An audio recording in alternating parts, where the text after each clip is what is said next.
नमस्कार, आदाब, सत श्री अकाल दोस्तों। मैं शुभम पांडे आज आप सबका आपके अपने चैनल डेफिनेट क्लासेस पे फिर से स्वागत करता हूं और ये उम्मीद है दोस्तों कि आप सब स्वस्थ हैं, मस्त हैं और व्यस्त हैं।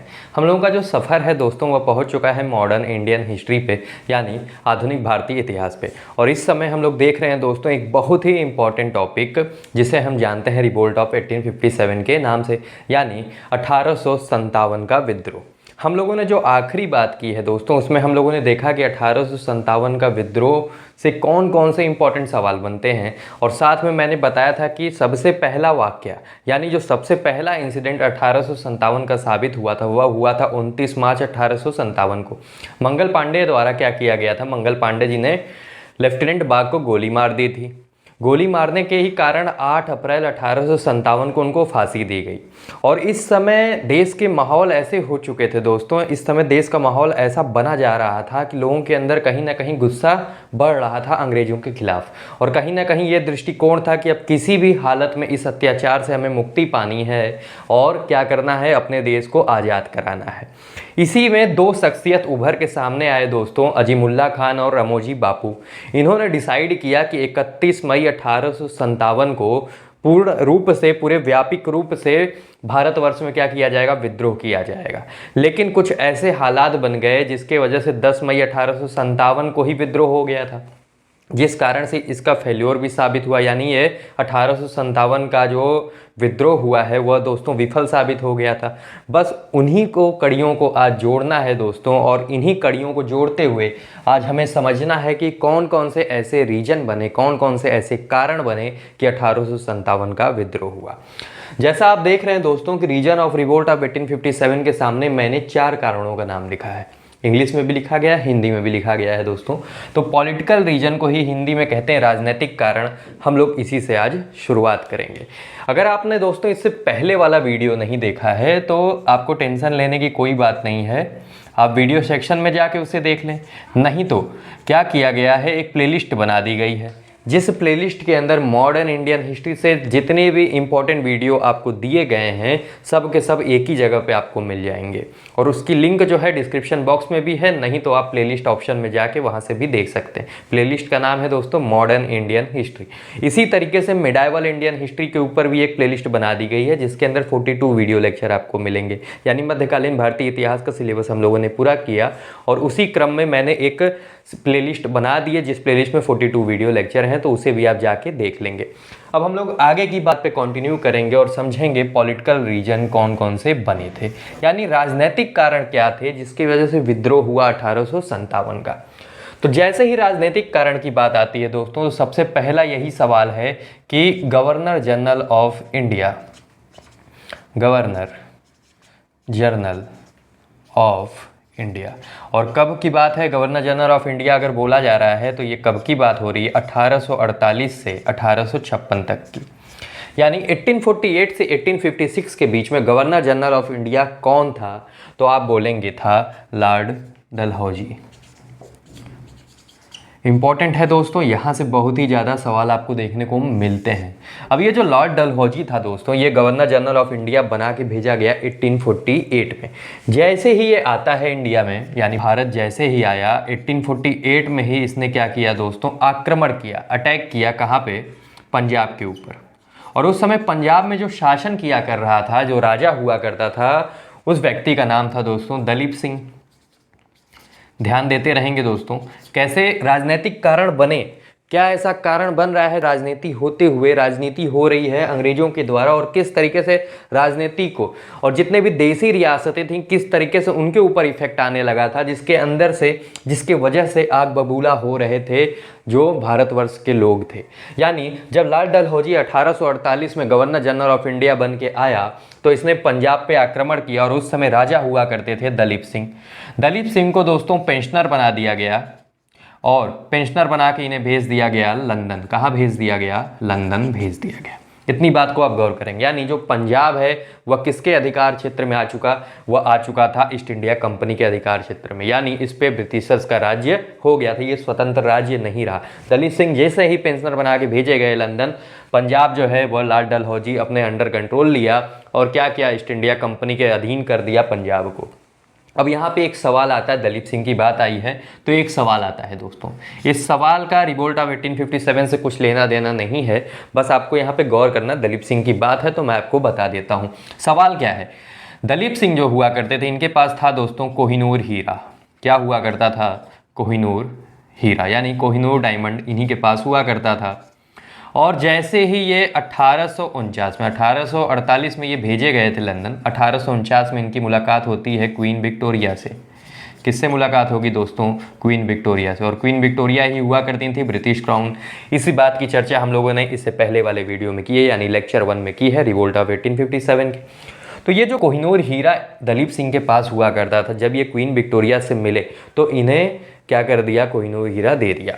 यानी दलीप सिंह द्वारा 1849 में क्वीन विक्टोरिया को कोहिनूर हीरा दिया गया था। इस बात पे आप गौर करेंगे, यहाँ से भी सवाल आते हैं। अब आती है बात कि और कौन से कारण बने। अब जो लॉर्ड डलहौजी था, इसकी एक ही रणनीति थी, ये एक ही सोच के साथ भारत आया था और इसे भेजा भी गया था। ये क्या किया करता था? ये शाम दाम दंड भेद कुछ भी लगाने को तैयार हो गया था दोस्तों, और ये चाह रहा था कि किसी भी तरीके से जितनी भी देसी रियासतें हैं, किसी भी तरीके जितने भी राज्य हैं, जितने भी प्रांत हैं, वह सब किसके अधीन आ जाएं, किसके अधिकार क्षेत्र में आ जाएं? ईस्ट इंडिया कंपनी के अधिकार क्षेत्र में आ जाएं। यानी सब के सब गुलाम हो जाएं एक तरीके से, सब के सब प्रांत पे किसका कंट्रोल हो? अंग्रेजों का कंट्रोल हो। अब इसके लिए इसने दोस्तों एक नीति अपनाई थी। जब लॉर्ड डलहौजी आया था तो इसने एक नीति अपनाई थी 1848 में ही, जिस नीति को जाना जाता है दोस्तों डॉक्ट्रिन ऑफ लैप्स। बहुत ही इंपॉर्टेंट नीति है, इससे कई सवाल देखने को मिलते हैं और मैं आपको दावा करता हूं दोस्तों, यहाँ से सवाल बनते ही बनते हैं। डॉक्ट्रिन ऑफ लैप्स कहीं ना कहीं आपको देखने को मिलेगा ही। डॉक्ट्रिन ऑफ लैप्स जो है दोस्तों, ये सबसे मेन भूमिका निभाया 1857 के विद्रोह में। इससे बहुत ही ज़्यादा लोग प्रभावित हुए थे और बहुत ही ज़्यादा देसी रियासतें कहीं ना कहीं इफेक्ट होने लगी थी लोगों के अंदर, और उबाल आ गया था, खून के अंदर उबाल आना शुरुआत हो गया था अंग्रेजों के खिलाफ। अब डॉक्ट्रिन ऑफ लैप्स को ही हिंदी में हम लोग जानते हैं दोस्तों हड़प की नीति। किस नाम से जाना जाता है दोस्तों? हड़प की नीति।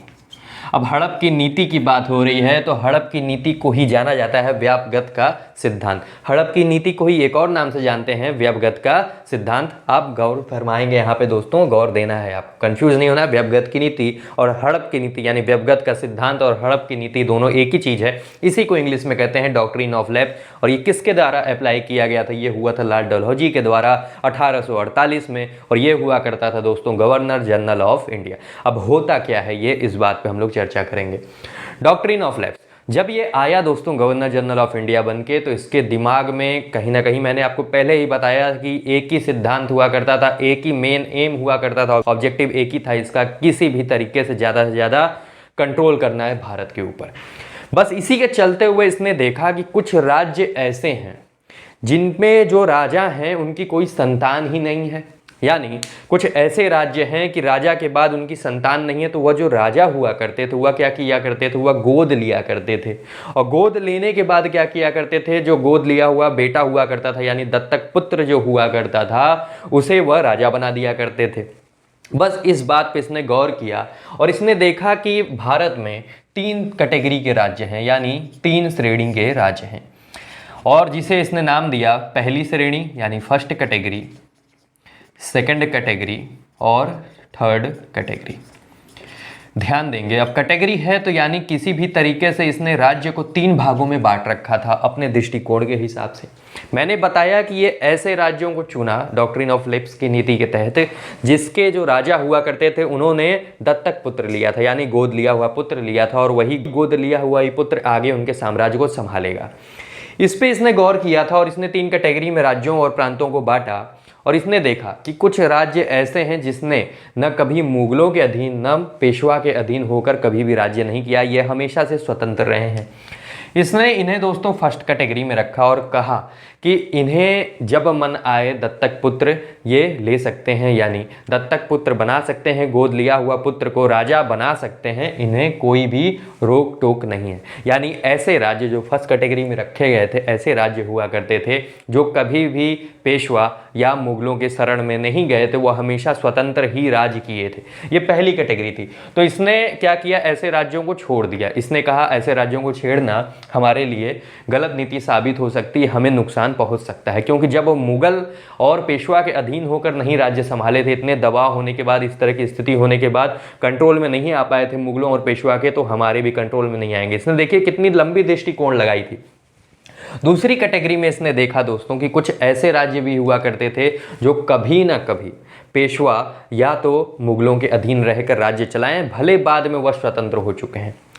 इस राज्य पे इसने एक नई सोच अपनाई और कहा कि जो भी राजा हुआ करेंगे इस कैटेगरी के, यानी इस श्रेणी के राज्य के, उन्हें क्या करना है, उन्हें दत्तक पुत्र लेने से पहले, यानी गोद लेने से पहले किसी भी लड़के को, उन्हें करना है हमसे संपर्क, यानी हमसे मिलना है और हमें बताना है कि आप क्यों पुत्र लेना चाहते हैं, आप गोद क्यों ले रहे हैं। अगर मैं उन्हें इजाज़त दूंगा, यानी लाल डलहौजी द्वारा अगर इजाज़त दिया जाता था, तो ये इस राज्य के जो राजा हुआ करते थे वह क्या लिया करते थे, गोद लिया करते थे। और वही दत्तक पुत्र यानी गोद लिया हुआ पुत्र जो हुआ करता था दोस्तों, वह आगे चल के राजा बन जाता था। लेकिन जैसे ही लाल डलहौजी मना कर दिया करता था, तो क्या होता था, ये जो सेकंड कैटेगरी हुआ करती थी, जैसे ही इसके द्वारा मना किया जाता था कि आप गोद नहीं ले सकते हो, तो वह प्रांत यानी लवारिस हो जाता था। अब कोई संतान तो थी नहीं राजा की, तो लवारिस हो गया, दत्तक पुत्र भी नहीं ले पा रहे, यानी गोद भी नहीं ले पा रहे किसी लड़के को। तो क्या हो रहा है, उस राज्य को संभालने वाला कोई है नहीं।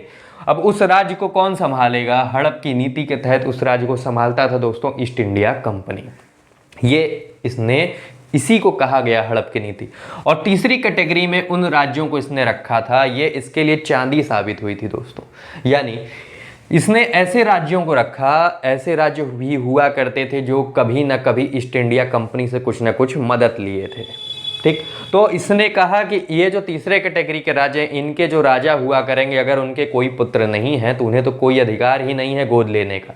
क्योंकि जब उन्हें दिक्कत थी, जब उन्हें सहयोग की जरूरत थी, तो ईस्ट इंडिया कंपनी ने उनका सहयोग किया था। तो इसी के चलते हुए जब उस राज्य को संभालने वाला कोई भी व्यक्ति नहीं रहेगा, तो उस राज्य को कौन संभालेगा, ईस्ट इंडिया कंपनी संभालेगा। यानी कुल मिला के ये कहा जाए कि डॉक्ट्रिन ऑफ लैप्स के अंदर, यानी हड़प की नीति यानी व्यवगत के सिद्धांत के अंदर लाल डलहौजी ने ये बना रखा था कि कोई भी ऐसा राज्य जिसका आगे चल के कोई भी संभालने वाला व्यक्ति नहीं है, यानी कोई ऐसा राजा हुआ करता था जिसके कोई भी पुत्र नहीं हुआ करते थे, यानी उसको गोद लेना पड़ता था और गोद लेके उस व्यक्ति को ही राजा बनाया जाता था। तो ऐसे राज्यों के ऊपर इसने अधिकार करना शुरुआत किया और किसी भी तरीके से इसने ये पूरी कोशिश की कि ज़्यादा से ज़्यादा प्रांत जो आगे चल के लवारिस हो जाएंगे, यानी ऐसे राजा हैं जिनके कोई भी पुत्र नहीं है, कोई भी वंश संभालने वाला नहीं है, उन्हें अपने अधिकार क्षेत्र में ले लिया जाए। और ये सफल भी हुआ दोस्तों। इसने कुल मिला के 9 प्रांतों के ऊपर हड़प की नीति अपनाई थी और इन 9 प्रांतों का नाम आपको याद करना पड़ेगा दोस्तों, और सन के साथ याद करना पड़ेगा, क्योंकि यहाँ से सवाल डायरेक्टली देखने को मिलते हैं। अब हम लोग आते हैं प्रांतों के ऊपर हड़प की नीति। मेरे समझ से आप समझ चुके हैं दोस्तों होती क्या है, आज के बाद आप कंफ्यूज नहीं होंगे। और मैं ज़रूर आपको याद दिलाना चाहूँगा दोस्तों कि अगर आप चैनल पर नए हैं तो इसे ज़रूर सब्सक्राइब करेंगे, साथ में बेल आइकन प्रेस करना नहीं भूलेंगे, और ज़्यादा से ज़्यादा इस वीडियो को शेयर करना आपकी जिम्मेवारी है दोस्तों। इसी के साथ मैं वीडियो को आगे कंटिन्यू करता हूँ। अब हड़प की नीति के अंदर कौन कौन से प्रांत आए थे, इस पे हम लोग अब चर्चा करेंगे। सबसे पहला प्रांत है दोस्तों सतारा। मैं बोलता भी चल रहा हूँ, लिखता भी चल रहा हूँ, सतारा। और जो सतारा हड़प की नीति के अंदर आया और सबसे पहला प्रांत बना, डॉक्ट्रिन ऑफ लैप्स के अंदर आकर ईस्ट इंडिया कंपनी के अधीन होने में, हुआ था दोस्तों सतारा। सबसे पहला प्रांत अगर पूछा जाए तो आप बोलेंगे सतारा था, और यह हुआ था 1848 में हड़प की नीति के तहत। और जो दूसरा प्रांत है दोस्तों वह है संभलपुर। संभलपुर, और ये भी हुआ है दोस्तों 1849 में। तीसरा प्रांत है दोस्तों जैतपुर। तीसरा प्रांत कौन सा है दोस्तों, जैतपुर, और ये हुआ है दोस्तों 1849 में। सबसे पहला प्रांत हड़प की नीति के तहत अधिकार क्षेत्र में आया ईस्ट इंडिया कंपनी के, वह था सतारा। दूसरा था संभलपुर 1849 में। 1849 में ही तीसरा प्रांत भी आ गया था जिसे हम जानते हैं जैतपुर के नाम से। और चौथा प्रांत है दोस्तों बाघट, और ये आया दोस्तों 1850 में अधिकार क्षेत्र में हड़प की नीति के अंदर। और चौथा था उदयपुर। उदयपुर आया दोस्तों 1852 में। और पांचवा हुआ करता था दोस्तों झांसी 1853। और जैसे ही दोस्तों 1853 में झांसी को हड़प की नीति के तहत अपनाया गया, झांसी के साम्राज्य के लोगों के अंदर बहुत ही ज़्यादा गुस्सा पैदा हुआ था, क्योंकि जो राजा हुआ करता था दोस्तों वह प्रजा के लिए पूरे भगवान के समान हुआ करता था। और झांसी में जैसे ही साम्राज्य को अपनाया गया था, हथियाया गया था हड़प की नीति के तहत, झांसी के लोगों के अंदर उबाल आना शुरुआत हो गया था। और वही उबाल चल के 1857 में एक विद्रोह का भी रूप लिया था। झांसी हुआ दोस्तों 1853 में, और उसके बाद हुआ था दोस्तों करावली। लेकिन आप यहाँ पे ध्यान देंगे, करावली जो हुआ था 1855 में किया गया था हड़प की नीति के अंदर। ठीक, हड़प की नीति के तहत इसे भी अपना लिया गया था, लेकिन करावली में इतना ज़्यादा जन विद्रोह हो गया था। ध्यान देंगे, करावली को 1855 में हड़प की नीति के तहत अधिकार में ले भी लिया गया था ईस्ट इंडिया कंपनी के द्वारा, लेकिन इतना ज़्यादा जन विरोध हुआ था जिसके कारण से अंग्रेजों ने क्या किया, इसे बाद में फिर से स्वतंत्र घोषित कर दिया था। यानी करावली हड़प की नीति के तहत लिया तो गया था, ईस्ट इंडिया कंपनी के अधीन हो तो गया था, लेकिन बाद में इतना ज़्यादा जन विद्रोह हुआ जिसके कारण से 1855 में ही इसे क्या किया गया, वापस कर दिया गया, यानी स्वतंत्र राज्य घोषित कर दिया गया। ईस्ट इंडिया कंपनी के अधिकार क्षेत्र से इसे मुक्त कर दिया गया। अब आती है आखिरी बात, कौन सा ऐसा प्रांत था, यानी कौन सा ऐसा राज्य था जो हड़प की नीति के तहत आखिरी राज्य साबित हुआ था ईस्ट इंडिया कंपनी के अधिकार क्षेत्र में आने में। वह था दोस्तों अवध।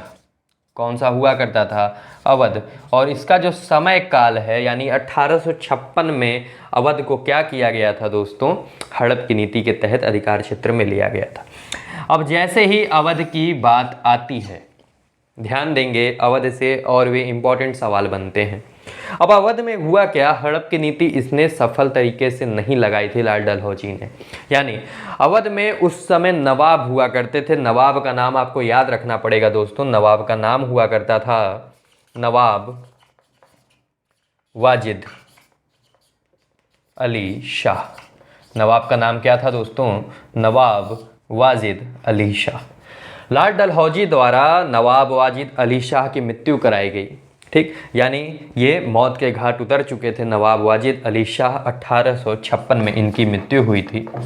और इनका बेटा भी हुआ करता था, इन्हें गोद लेने की भी जरूरत नहीं थी, इनका बेटा भी हुआ करता था, और बेटे का नाम था दोस्तों बिरजिस कादिर।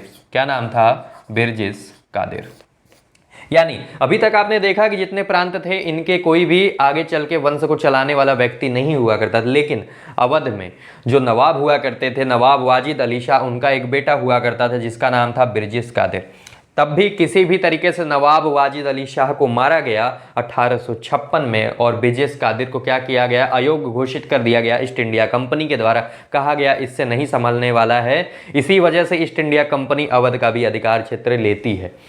बस यही एक ऐसा मेन गलती कारण इनसे साबित हो गया लाल डलहौजी से, कि जिसके चलते हुए ये मेन राजनीतिक कारण भी बन गया। क्योंकि जैसे ही अवध को क्या किया गया दोस्तों, अवध के नवाब को, नवाब वाजिद अली शाह को मारा गया, और बिरजिस कादिर को उसी के गद्दी पर से हटा के उसको वंश नहीं चलाने दिया गया। ये सबसे बड़ा रीजन साबित हुआ था राजनीतिक रीजन के अंदर।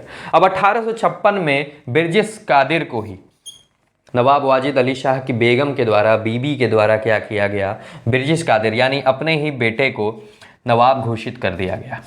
यानी हुआ क्या, ये अधिकार क्षेत्र में है किसके, लाल डलहौजी के, यानी ईस्ट इंडिया कंपनी के अधिकार क्षेत्र में है। लेकिन बेगम हजरत महल, ध्यान देंगे, बेगम हजरत महल। बेगम हजरत महल कौन हुआ करती थी, ये नवाब वाजिद अली शाह की बेगम हुआ करती थी, बीबी हुआ करती थी, यानी बिरजिस कादिर की माता हुआ करती थी।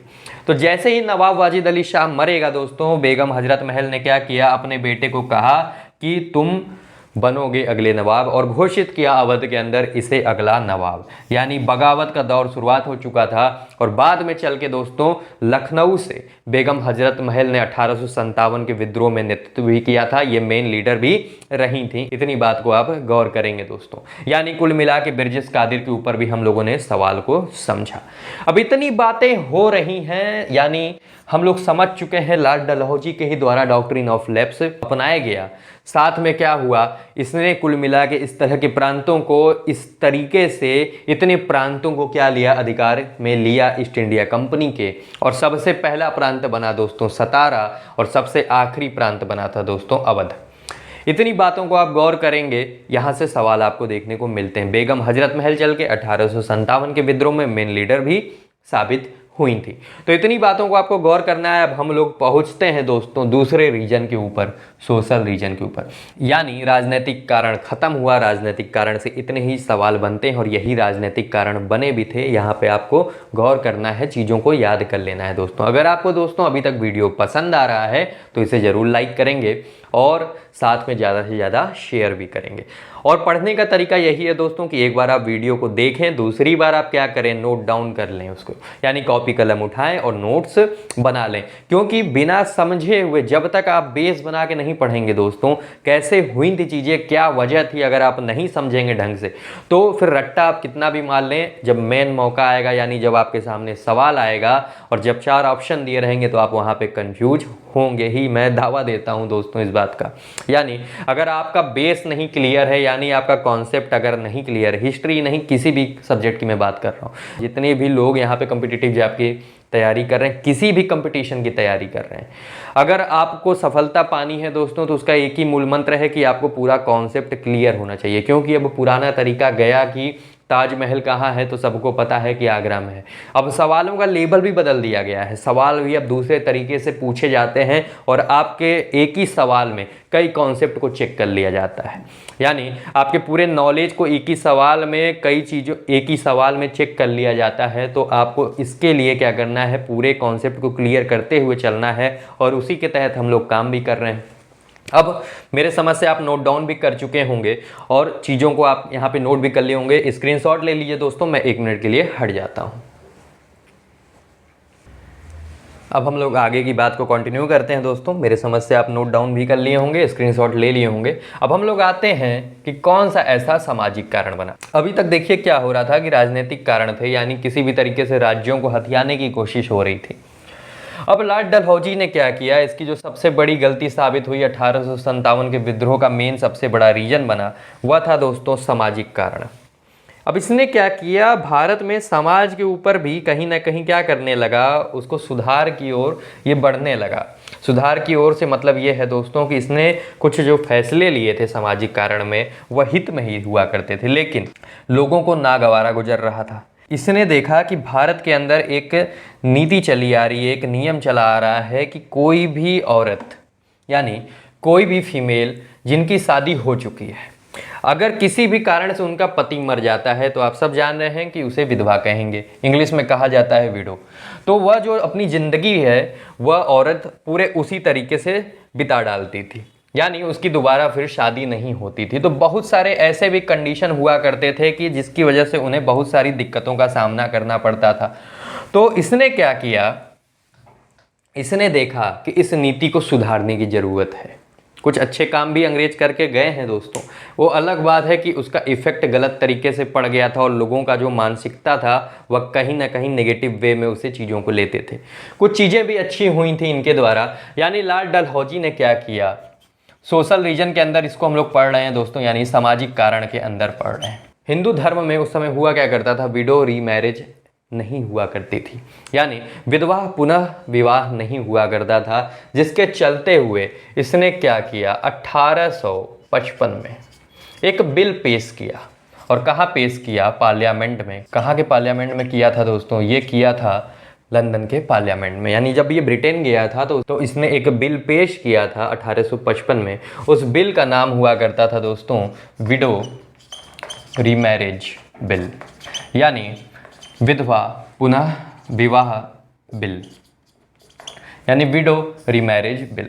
जब ये पेश किया वहाँ के पार्लियामेंट में, लंदन के पार्लियामेंट में, तो इसके द्वारा किया क्या गया दोस्तों, जैसे ही बिल पेश किया गया था इसके खिलाफ भारत के अंदर विद्रोह पूरे बड़े लेवल पे छिड़ चुका था। लोगों के अंदर आग बबूला होना और भी शुरुआत हो गए थे, खून और ज़्यादा उबाल आने लगा था। क्यों ऐसा हुआ, अभी तक लोगों ने देखा कि चलो भैया, अभी तक राज्यों को इसने टारगेट किया था। अब क्या है, अब लोगों को ऐसा लगने लगा था कि हमारे निजी जीवन में, हमारे जो निजी जीवन है उसके अंदर भी अंग्रेज घुसने की कोशिश कर रहे हैं। यानी हमारे जो ट्रेडिशन चले आ रहे हैं, हमारी जो रीतियाँ चली आ रही हैं, उस रीति को भी अंग्रेज तोड़ने पे आ चुके हैं।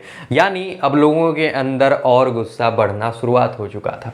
और विडो रीमैरिज बिल इसने 1855 में पेश किया था दोस्तों, और 1856 में ये बन गया था एक्ट, यानी विडो रीमैरिज एक्ट, यानी ये क्या हो गया, अधिनियम बन चुका था और इसी को जाना जाता है दोस्तों विडो रीमैरिज एक्ट 1856। और इसी वजह से आप देख रहे हैं दोस्तों कि सामाजिक कारण के सामने मैंने लिख रखा है विडो रीमैरिज एक्ट 1856। सबसे बड़ा सामाजिक कारण यही बना था।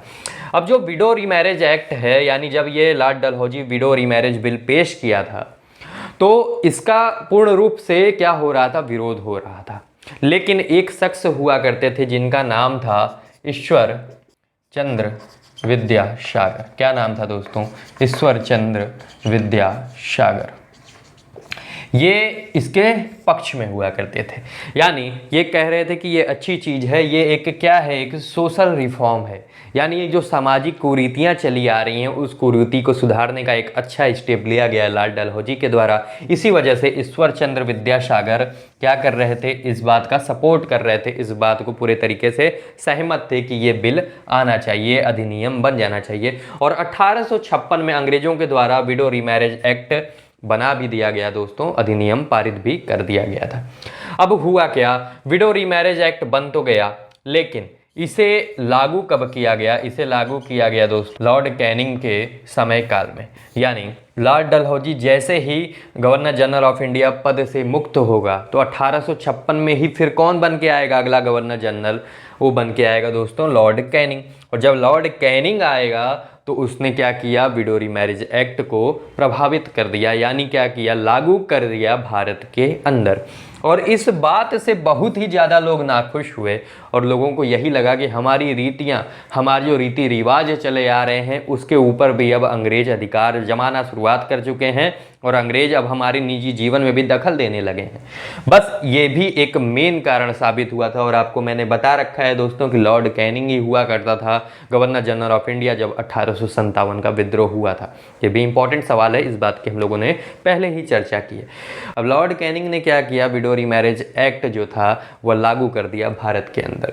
और ये भी एक मेन कारण हुआ रिवोल्ट ऑफ 1857 का, यानी सामाजिक कारण भी हम लोग देख चुके हैं दोस्तों।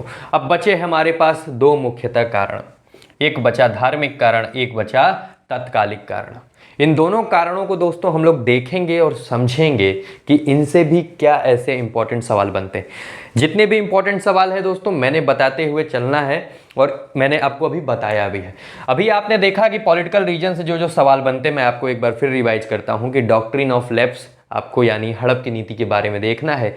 9 प्रांत जो हुआ करते तो 9 प्रांत को खासकर सबसे पहला प्रांत सतारा और सबसे आखिरी प्रांत अवध, इन दोनों को आपको याद रखना है। बेगम हजरत महल के बारे में सवाल देखने को मिलता है, इसे भी आपको याद रखना है। पूरी कॉन्सेप्ट को याद रखना है। 3 कैटेगरी में जो बांटी गई थी, अगर वो आपका कॉन्सेप्ट क्लियर है तो आपको हड़प की नीति कभी नहीं भूलेगी। यानी राज्यों को जो 3 कैटेगरी में बांट दिया गया था उसे आपको भी गौर फरमाना है। और फिर हम लोग आ जाते हैं सामाजिक कारण के ऊपर। सामाजिक कारण से सवाल बनता है विडो रीमैरिज एक्ट के ऊपर, कब ये पारित हुआ था, तो आप बोलेंगे 1856 में यह अधिनियम बन चुका था। बिल पेश हुआ था लॉर्ड डलहौजी द्वारा और लागू किया गया था लॉर्ड कैनिंग के द्वारा। और ये भी एक मेन सामाजिक कारण साबित हुआ था 1857 के विद्रोह का। दोस्तों अगर आपको वीडियो पसंद आता है और आपको कारगर साबित हो रहा है तो लाइक करना आप नहीं भूलेंगे और चैनल पर नए हैं तो जरूर सब्सक्राइब करेंगे। साथ में ज़्यादा से ज़्यादा इस वीडियो को आपको शेयर करना है दोस्तों, ताकि ज़्यादा लोग इस वीडियो को देखें, ज़्यादा लोग चैनल से जुड़ें और ज़्यादा लाभ उठाएँ। इसी के साथ मैं दोस्तों आज की वीडियो को विराम लेने की आपसे इजाज़त चाहूँगा। धन्यवाद।